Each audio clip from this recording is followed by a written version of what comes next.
Mombasa, I traveled by bus to come to Eldoret to join Moi University way back in 1995.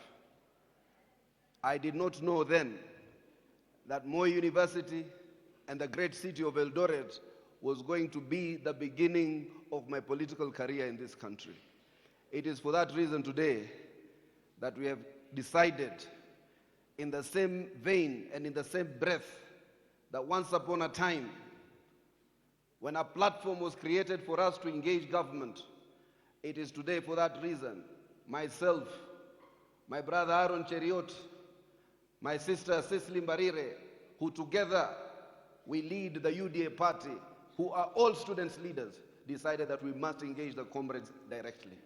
I am grateful for one thing today before the Almighty God, that in you, the conversation in this country must shift. With the same passion, you must discuss healthcare, you must discuss the new funding model, we must discuss agriculture, we must discuss everything. We must shift the conversation from ethnicity to issues. And that's what the Kenya Kwanza government has tried to do. Nyote hapa, hakuna mtu amezungumza kabila yake, hakuna mtu alizungumza kikao chake, ama kule anatoka. Nyote mlizungumza yale malalamishi na zile issues that affect you directly. And for that we are extremely grateful. Number two, I want to assure you, this platform is not a platform in futility. It will not be in vain.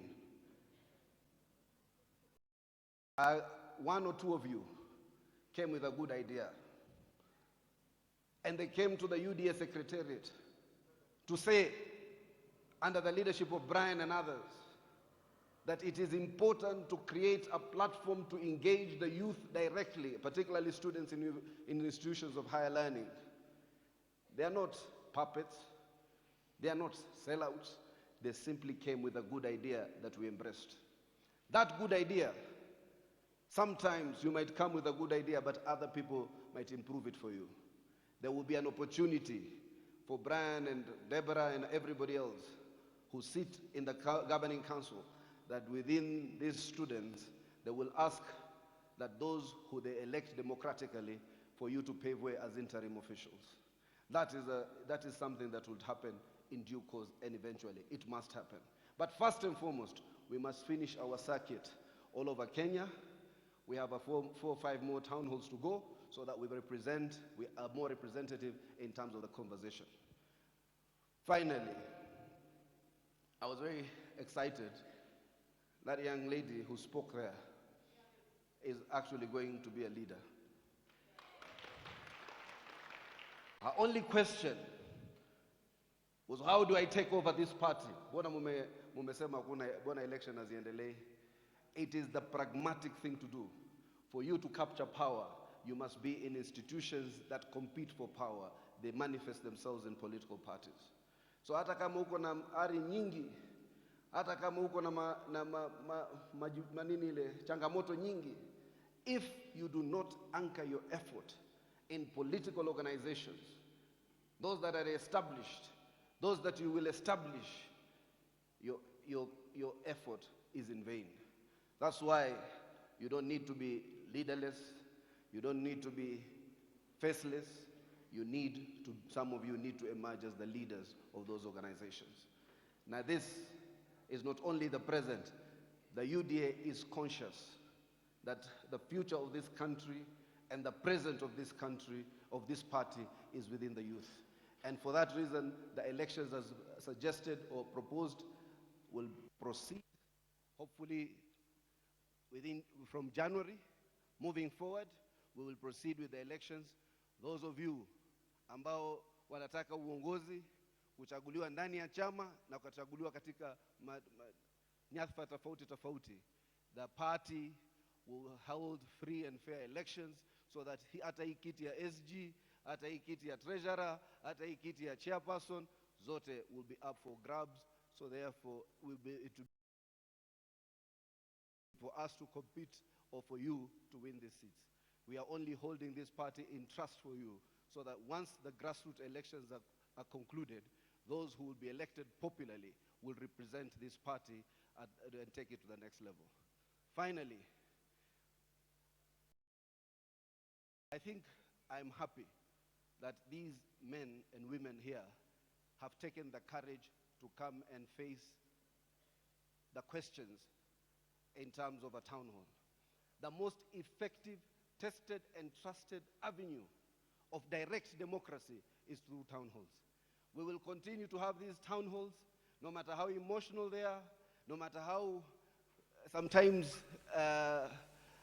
anxious they become, because it is not in our interest to stage manage these things. It is our interest to hear an honest conversation from the youth of this republic, represented by the cream who sit in institutions of higher learning. Lastly, hata kama yule alisema mtu fulani alitolewa haraka, wajua sasa deputy president anatoka Moi University, yule anaingia SG ya chama anatoka Moi University. Hiyo Moi University haiwezi kwenda mahali, itabakia tu. Because I will not have a degree in my office that has no institution. Simi nimeweka hapo degree na ile foundation of knowledge. My life was largely in Keses and Cheptiret. I believe the university, and Professor Bachuki will explain that, the whole idea was to ensure that universities are made sustainable. Mimi nilikuwa at the same time at the university, Moi University, na Professor Machuki. Professor Machuki was studying economics, I was studying law. He made the right decisions, I didn't. In a light touch. Professor remembers very well, at that time, Professor used to get 40,000 in student loan through the Higher Education Loans Board. I used to get 18,000. Sijui kwa nini walinipa 18,000, lakini mimi pia nilijihisi ni maskini. Lakini it is because of the information we provided. Niliandika iko kanyumba kadogo, babangu ali-inherit. So ikanipeleka credit yangu ikawa juu. Nikaandika niko na kitu nyingine kidogo, ni watu mama ako naye, ikapeleka credit yangu juu. Labda Professor Machuki aliandika hakuna nyumba, hakuna kazi, hakuna chochote. Ikasema hapa yote mimi nikanyimwa nusu. So we need to have a way that we engage to ensure that this system is foolproof. Hata katika ulimwengu, Professor usema kila siku, there are haves and have-nots. Kuna wale ni matajiri. Wale matajiri hawawezi kupatiwa ufadhili wa serikali na kuasi maskini apate elimu. We must be a just and equitable society. A just and equitable society means we must have social justice to make those who are worse off better off before those who are better off become well off. And that's what we must do. We must put money to ensure that we bridge the deficit in healthcare, we bridge the deficit in education, we bridge the deficit in housing, so that those who are less fortunate are made to have a dignified life and to be given a fighting chance. And the only equalizer in society, the reason I was in Senate with the son of the former President Daniel Moi was not because of anything else. Outside God, it was because of education. Education is an enabler, education is an equalizer. So we want to ensure kila kijana anapatiwa fursa ya kusoma, so that we are not creating a cadre of lords because they can afford education and creating those of the lower classes because they can't afford education. Na hii serikali yetu campaigned on a platform of giving hope to the hopeless, of giving opportunity to those who are not in the economic prism, a platform of inclusion called the Hustler Agenda. That is the bottom-up economic transformation agenda, which is an inclusive agenda to ensure that there's education opportunities for all Kenyans, the rich and the poor. Kwa hivyo, tafadhalini, tukija kwa hizi town hall, we have come to engage constructively because we are honest, we want honesty, and we have come here today to hear you. Na kijana ndugu yangu hapo, tumekusikia. Kijana pale, tumekusikia. We take notes. Na wale yule mwanadada, tumekusikia, wanaotaka uchaguzi na wale waliosema hakuna student agenda. There is a lot.